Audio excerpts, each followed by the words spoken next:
कटलवाड़ी हाट में चाय पी के जाना है। आपने एक बार नहीं, दो बार नहीं, तीन बार नहीं, चार बार मुझे जिताने का काम किया। इस बार किसी कारणवश मैं तो अपना ही गलती मानता हूं कि अपना गलती से हमने इस बार शिकस्त खाया है। इतना ही कहूंगा, आपने जाहिदुर रहमान साहब को भी हराया, इस्लामुद्दीन बागी साहब को भी हराया, नजमुद्दीन एमएलए साहब को भी हराया, आप हमें भी हराया, लेकिन उन लोगों ने कभी क्षेत्र घूमने का काम नहीं किया। लेकिन आपका तौसीफ आलम हारने के बाद भी आपके दिल में, आपके बीच हर वक्त, चाहे वो शादी ब्याह हो, चाहे वो किसी का मौका हो, चाहे वो कोई घटना हो, कम से कम कटलवाड़ी हाट में आकर के हम चाय पी करके जरूर आपके पास से जाते हैं। और हमने कभी आपको ये महसूस होने के लिए नहीं दिया कि आपने मुझे हरा दिया है, कभी महसूस होने के लिए नहीं दिया। आप लोगों का अगर जिंदगी भर गुलामी करूं तो कम होगा, क्योंकि आपने एक बार नहीं, चार बार मुझे जिताने का काम किया।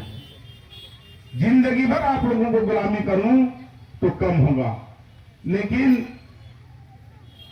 आप लोगों ने जिस आदमी को 85,000 वोटों से जिताने का काम किया, उन्होंने 2010 में भी चुनाव लड़ा था और 5,000 वोट आया था, यही लालटेन छाप से, यही राजद से। और उस आदमी को जब एमआईएम का टिकट लिया तो एमआईएम के जितने भी चाहने वाले हैं, एमआईएम के जितने भी दीवाने हैं, एमआईएम के जितने भी लोग हैं, सब लोग उनको 86,000 वोट लेकर के उसको जिताने का काम किया। आपने तो 2010 में उनको हरा दिया था, राजद के टिकट पर आया था, 5,000 वोट आया था। लेकिन आप लोग इस बार उनको नहीं जिताए हैं, ये हम भी जानते हैं। आप एमआईएम को जिताए हैं, आप ओवैसी साहब को जिताए हैं, आप अकबरुद्दीन ओवैसी साहब को जिताए हैं, आप अख्तरुल ईमान साहब को जिताए हैं, आप मजलिस को जिताए हैं, ये भी हम जानते हैं। लेकिन वो आदमी क्या किया आपके साथ, आप लोगों के साथ क्या किया?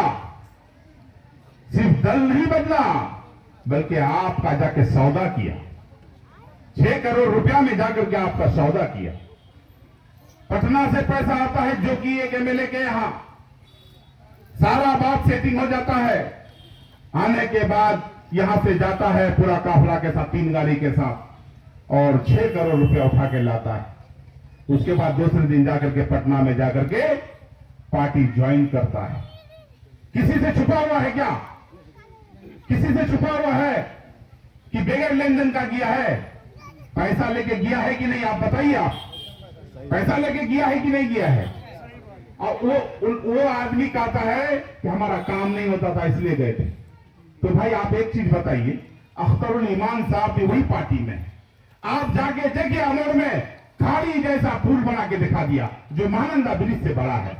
कोई ऐसा जगह नहीं है जहां रोड नहीं बना रहा है अमर विधानसभा में, कोई ऐसा जगह नहीं है जहां कलवट पुल पुलिया नहीं बना रहा है। और तो और वहां का अवाम ये भी कह रहा है कि हम लोग फिर से हम अख्तर साहब को जिताएंगे। तो ये छोटी मोटी बात नहीं है। आप दल बदलू है, ये दुनिया से छुपी हुई नहीं है, लेकिन आप किसी पर आरोप लगाइएगा, ये अच्छा बात नहीं है। आपने टिका है, आपने दल बदलू का काम किया है, आपने एमआईएम को ठगा है, आपने एमआईएम से गद्दारी किया है, आपने एमआईएम से भागा है। ये छुपी हुई बात नहीं है। इस बार देखेंगे, इस बार आप अपना मेरिट से चुनाव लड़ेंगे और लालू जी का दामन थामे हैं। देखते हैं कितना वोट आएगा, ये भी देखेंगे हम लोग। अगर जो एमआईएम का सच्चा आशिक होगा, जो एमआईएम का सच्चा चाहने वाला होगा, जो ओवैसी साहब का चाहने वाला होगा, तो इस बार उसको जरूर सबक सिखाएगा। अगर उस गद्दारों को आप सबक नहीं सिखाएंगे तो आने वाला समय में फिर आपसे भी आपको भी ठगने का काम करेगा, याद रखिएगा, क्योंकि आपको वो ठगा है। अभी हम लोग क्या किए, ओवैसी साहब अख्तर साहब को बोले कि आप जाइए लालू जी से बात कीजिए, तेजस्वी से बात कीजिए, और हम लोग गठबंधन में शरीक होना चाहते हैं। लेकिन लालू जी का बेटा, लालू जी हम लोगों को गठबंधन में शरीक नहीं करना चाहता है, हम लोगों को शरीक नहीं करना चाहता है। भाई आप ही लोग इंसाफ कीजिए, अगर हम लोग गठबंधन से लड़ेंगे तो बीजेपी को शिकस्त देंगे कि नहीं देंगे ना। इसका मतलब है कि आप बीजेपी को जिताना चाह रहे हैं। लालू जी का बेटा, आप बीजेपी को जिताना चाह रहे हैं, अंदर से आप बीजेपी से मिले हुए हैं। आप बेवकूफ मत बनाइए। आप गुड़ खाते हैं, गुलगुल्ला से परहेज करते हैं। आप मुसलमानों का वोट लीजिएगा और आप मुसलमान के नेता के साथ आप गठबंधन नहीं कीजिएगा, ऐसा नहीं चलेगा। पूरे बिहार में कोहराम मचा देंगे, पूरे बिहार में एक साइड कर देंगे और बगैर देखते हैं बगैर मुसलमान का कैसे तुम सरकार बनाते हो।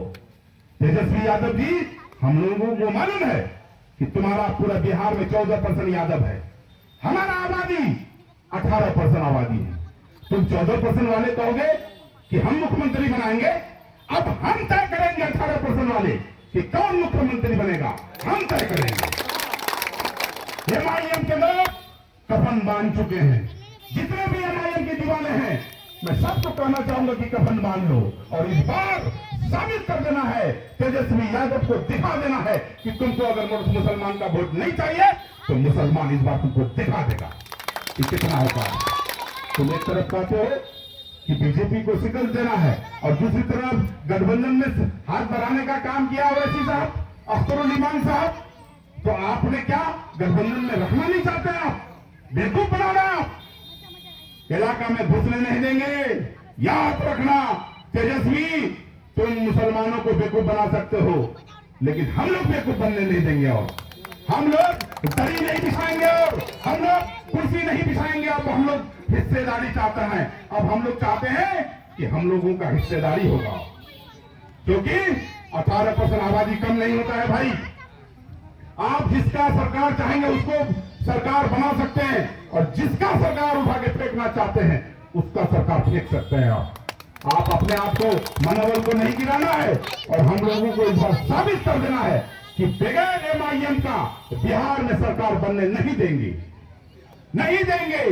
एक बार हाथ उठा करके कहिए कि बगैर एमआईएम का हम लोग सरकार बनने नहीं देंगे। कहा सवाल तौसीफ आलम का, तौसीफ आलम को आप लोग आज से नहीं, हमको बचपन से जानते हैं, यानी जब आप लोगों का शुरुआत हुआ हम लोगों का राजनीतिक 2005 से, तो अब तक जानते हैं। आप एक बार नहीं, 2 बार नहीं, 3 बार नहीं, 3-4 बार जिताने का काम किया है। आप 12 बजे रात में अगर टेलीफोन किए हैं कि हमारे यहाँ घटना हो गया है, तो मेरा एक ही जवाब था कि पहले आप वहां काम तमाम कीजिए, मैं कल सवेरे आऊंगा या फिर अभी आता हूं।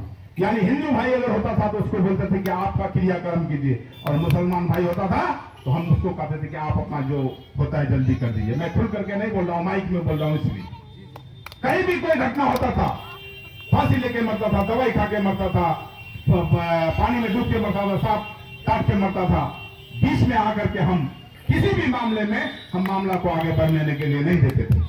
आज तो आप खुद गवाह हैं, कठलवाड़ी खुद गवाह है कि कठलवाड़ी से कोबर लाश उठा है कि नहीं उठा है, उठा है कि नहीं उठा है कोबर से लाश। मेरे वक्त में होता था ऐसा? नहीं होता था। आप अलताबाड़ी में देखे होंगे, वह कोबर से वहां से भी लाश उठा है। सुखानी में भी आप पता कर लीजिए, आप ही का बगल का पंचायत चिकाबड़ी पंचायत है, सुखानी से भी कोबर से लाश उठा है। उठा है कि नहीं उठा है? मेरे वक्त में आप थाना जाते थे तो आपको सम्मान होता था। मेरे वक्त में आप अंचल जाते थे, सम्मान होता था आपको। मेरे वक्त में आप प्रखंड जाते थे, इज्जत होता था आपका। आप एक निवासी आज बना के दिखा दीजिए, बगैर पैसा का आपका निवासी नहीं बनेगा। आज 1,46,000 वोट जो कट गया हमारा किशनगंज जिला से, तो यहाँ का भ्रष्ट पदाधिकारी की वजह से। अगर निवासी बन जाता तो बहुत आदमी का आज वोटर लिस्ट से नाम नहीं कटता। आपका एमएलए का बात सीओ नहीं सुनता है, आपका एमएलए का बात थाना नहीं सुनता है, आपका एमएलए का बात बीडीओ नहीं सुनता है, आपका एमएलए का बात रजिस्ट्रार नहीं सुनता है, आपका एमएलए का बात डॉक्टर नहीं सुनता है। जब किसी कोई सुनता ही नहीं है तो जनता का काम कहां से होगा? होगा जनता का काम? जब जनता का काम होगा ही नहीं तो फिर हमको रह के क्या फायदा, बताइए। आप लोगों को याद है लोहाघाट में जो दो थाना प्रभारी के साथ मामला हुआ था, पब्लिक मूवमेंट जो हुआ था, मालूम है कि नहीं? जिस केस में हम जेल गए थे, जिसमें हमको अभियुक्त बनाया था, मालूम है ना? हम पागल नहीं हो गए थे, वहां का पब्लिक पागल नहीं हो गया था? वहां लोगों को परेशान किया जा रहा था, जिस तरह से आज झूठे मामले में भी लोगों को जेल भेजा जाता है। मेरे वक्त में कम से कम आपको ये ताकत था कि अगर मेरे साथ कुछ होगा तो चाहेंगे एमएलए तौसीफ आलम साहब को, चाहे वो कोई हो, उसको तो रगड़न खाना ही पड़ेगा। आपको हिम्मत था। आज आपको वो हिम्मत नहीं है जो आपके पीछे कोई खड़ा है। सिर्फ फोटोबाजी करने से नहीं होगा। काम का मामला जहां तक है, जो रोड पर जो लोगों से आप अगर गांगी जाते हैं या फिर जनता जाते हैं, ये रोड मेरा देन है। आप कठलवाड़ी से जो बहादुर चौड़ीकरण में जाते हैं, ये मेरा देन है। आप ये कठलवाड़ी मोड़ से जो जाते हैं हम लोग चुनीवाड़ी होता हुआ, ये रोड भी चिकाबाड़ी, वो मेरा देन है। सब जगह देखिएगा। ये लोग कह रहा है कि मेरे को काम नहीं हुआ। मेरे वक्त में गांव गांव में बिजली नहीं था। हम गांव गांव में बिजली कराए, गांव गांव में रोड कराए, यहां हम पावर स्टेशन बनवाए ताकि लोगों को सही तरीके से बिजली मिले। उसके बाद अल्ताबाड़ी पावर स्टेशन बनवाए, बहादुरगंज में 2 पावर स्टेशन बनवाए, ये पथरगट्टी में एक पावर स्टेशन बनवाए, तेरागाज में क्या कहते हैं उसको, बालुआ जागीर एक जगह है, वहां पर एक पावर स्टेशन बनवाए। आज बनी बनाई कोई बोलता है कि बोले कोई काम ही नहीं किया था। अगर हम काम नहीं किए थे तो हम तो 5 साल आपको मौका दिए। आप कठलवाड़ी धार में क्यों नहीं पुल बनाए? आप चुनीवाड़ी धार में क्यों नहीं पुल बनाए? आप कोईवाड़ी धार में क्यों नहीं पुल बनाए? आप डाला और दरिया नदिया जो के बीच में जो है, डाला से आगे जो पुल हम बनाए हैं, उससे आगे जो पुल है नदी में, वो पुल क्यों नहीं बनाया? आप जवाब दीजिए। आप बात करते हैं, आप सिर्फ बोलने से नहीं होगा। हमने जब कोई काम नहीं किए हैं, बताइए। अगर हम कोई काम नहीं करते तो 1000 केस होता बहादुरगंज विधानसभा में। अपने मां बहनों का इज्जत बचाएं, एक भी पोस्टमार्टम होने के लिए नहीं किए हैं। अपना मां बहन समझ करके, खाली बोलने से नहीं होगा। आप क्या किए हैं इस 5 साल में, जवाब दीजिए। अगर हम 15 साल में नहीं किए थे तो हमको पब्लिक यहां का हटा दिया, लेकिन तुमको जो मौका दिया, तुम क्या किए? आज जमीन का माफिया कौन है बहादुरगंज में? आज इनसे पूछिएगा कि भाई बहादुरगंज में जितना विवादित जमीन होता है वो जमीन कौन लेता है? पूछिएगा उनसे। जितना भी विवादित जमीन होता है बहादुरगंज में, सब उसका खानदान खरीदता है। बहादुरगंज प्रखंड में पूरा जितना भी विवादित जमीन होता है, सारा मामला वो लेता है, बात करता है वो, और हमसे पूछता है कि बोले क्या काम किए? अरे हम नहीं किए तो हमको हटा दिया। मेरा कहने का मतलब है कि आप लोगों के पास अगर बोलता है तो आप लोग जवाब दीजिए। और MIM आज हम लोगों का मजबूरी बन चुका है कि हमको उसको सेलेक्ट करना है, उसको वोट देना है। आप लोगों को याद है कि जब 3 तलाक का मामला आया तो कौन बोला? ओवैसी साहब बोला। जब NRC का मामला आया तो कौन बोला? ओवैसी साहब बोला। जब हिजाब का मामला आया तो कौन बोला? ओवैसी साहब बोला। जब बाबरी मस्जिद का मामला आया तो कौन बोला? ओवैसी साहब बोला। जब धारा 370 खत्म किया जा रहा था कश्मीर से तो कौन बोला? असदुद्दीन ओवैसी साहब बोला। आज वक्त संशोधन बिल आया तो कौन बोला? असदुद्दीन ओवैसी साहब बोला। जब आपका हक का बात करेगा वो, जब आपका मामला को विधान ये पार्लियामेंट में उठाएगा तो वोट भी आपका मिलना चाहिए उसको। आप देखिए, नजर उठा करके देखिए, पूरे हिंदुस्तान में कौन है आपका लीडर? अतीक अहमद को मार दिया जाता है, मुख्तार अंसारी को मार दिया जाता है, शहाबुद्दीन को मार दिया जाता है जेल में। कौन नेता बचता है आपका? कोई नेता नहीं है आपका।